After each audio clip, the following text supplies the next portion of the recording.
कर्क राशि। कर्क राशि के लिए आपके लग्न में बैठा राहु ने आपको काफी परेशान किया है, काम नहीं दे रहा था, बहुत बेचैन थे आप और अपनी पर्सनालिटी को लेकर भी चिंतित थे। चंद्र के घर में राहु ने अजीब सा बिहेव किया। अब जाके ये राहु आपके द्वादश में बैठा और आपको विदेश ले जाएगा। ये राहु आपको विदेश से रिलेटेड कई काम करवाएगा।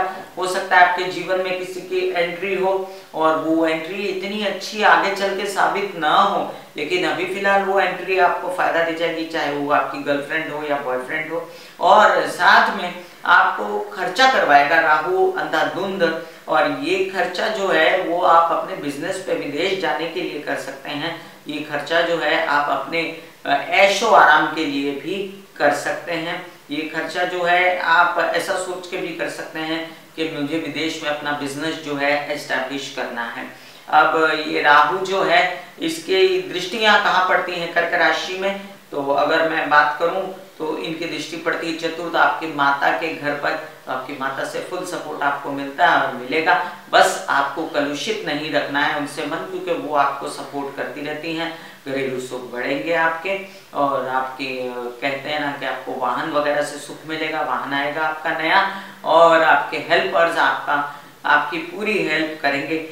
कि राहु की दृष्टि सप्तम पड़ रही है आपके षष्ठ स्थान पर, तो आपके विरोधी बढ़ जाएंगे। जो आपके विरोधी थे वो अब जाग जाएंगे, जो पहले कुछ बोल नहीं रहे थे अब वो उठ के खड़े हो जाएंगे। आपके कुछ लोन्स वगैरह आप अगर लेना चाहते हैं तो बिल्कुल मत लीजिएगा।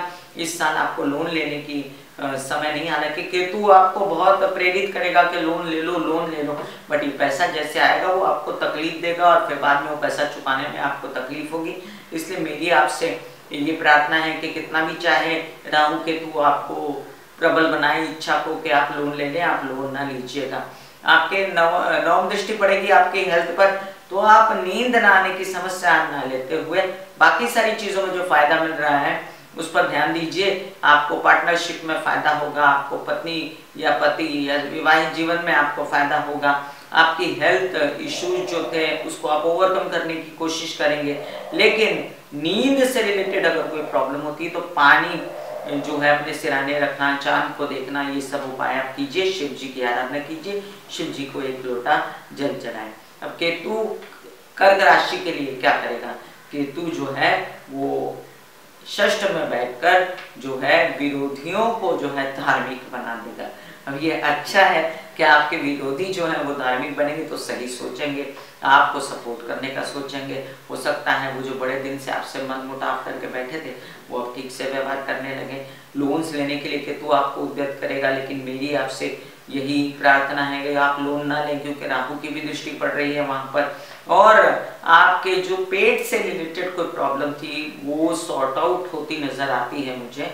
हालांकि लोग कहेंगे कि सॉर्ट आउट नहीं होगी, बढ़ेगी, लेकिन ये षष्ठ स्थान में जो केतु धन का आया तो आपको पता चल जाएगा कि मुझे ये प्रॉब्लम है और आप उससे सॉर्ट आउट करने की कोशिश करेंगे।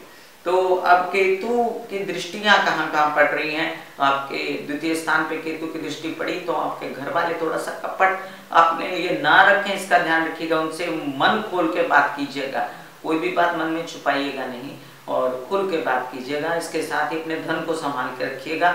सप्तम दृष्टि केतु की पड़ेगी विदेश यात्राओं पर, विदेश पर, प्रेम संबंधों पर। तो जहां पर राहु उसको सुधारने की कोशिश करेगा, बीच बीच में केतु बेचैन करेगा आपको और आपको ऐसे लगेगा कि नहीं ठीक नहीं हुआ, लेकिन ठीक रहेगा। वहां राहु वहां सुधारने के लिए ही आया है। और दशम स्थान पर नवम दृष्टि पड़ेगी जब केतु की, तो आपका कार्य जो धार्मिक कार्य कोई आप करते हैं, कोई भी, जैसे कोई अगरबत्ती बेचता है या जैसे कोई झंडे बनाता है या कोई लेक्चर देता है धार्मिक, ऐसे जितने धार्मिक कार्यों से जुड़े हुए लोग हैं उनका काम बढ़ेगा। आपकी जमीन जायदाद से रिलेटेड काम बढ़ेंगे, आपके पिता से आपको सहयोग मिलेगा।